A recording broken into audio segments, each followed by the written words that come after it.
every single one of the cryptocurrencies, they all compete with Ethereum for this one thing called decentralized immutable settlement, right? And and unlike Ethereum, Bitcoin has no competitor, right?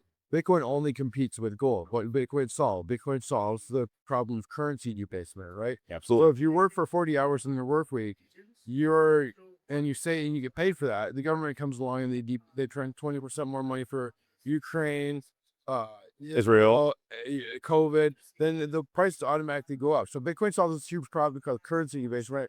And there's no competitors. The only thing Bitcoin competes with is gold, right? It only competes with gold. And if you match Bitcoin and gold up side by side, Bitcoin wins. Now, Ethereum, every single cryptocurrency is trying to compete with this immutable settlement.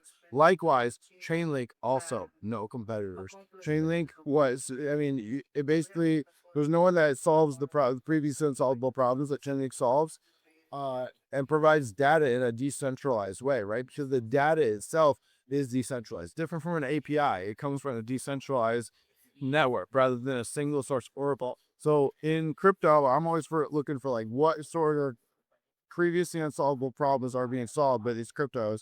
And I do like ETH, but it has a lot of competitors. Yeah, I get that. Especially with their whole L2 thing they did. Now they're like, we don't need L2s, and it's like they kind of screwing over people who are kind of like. Well, I like L2s because they're cheaper, and I hate paying gas fees for ETH. But the problem is that takes the demand for ETH. Yeah, exactly. And the price of anything is where supply and demand meet. Right? Exactly. And so if demand is down because they're going on other blockchains, price also go down. Exactly. No, I agree. And I think debasement's a good word. I just talk about inflation in general. I don't want to talk about debasement per se. Bitcoin it's a common misunderstanding that Bitcoin solves the problem of inflation. If you just simply look back at 2022 when the Federal Reserve started raising interest rates, Bitcoin was plummeting as they were raising interest rates. So using that example, yeah, Bitcoin did not hedge inflation in that circumstance, right? But what Bitcoin actually hedges is currency debasement, right? The history of governments, the history of debasing currencies, mixing less and less valuable metal into the coins, and printing more and more money and spending it in the economy for the rest of and causing the inflation.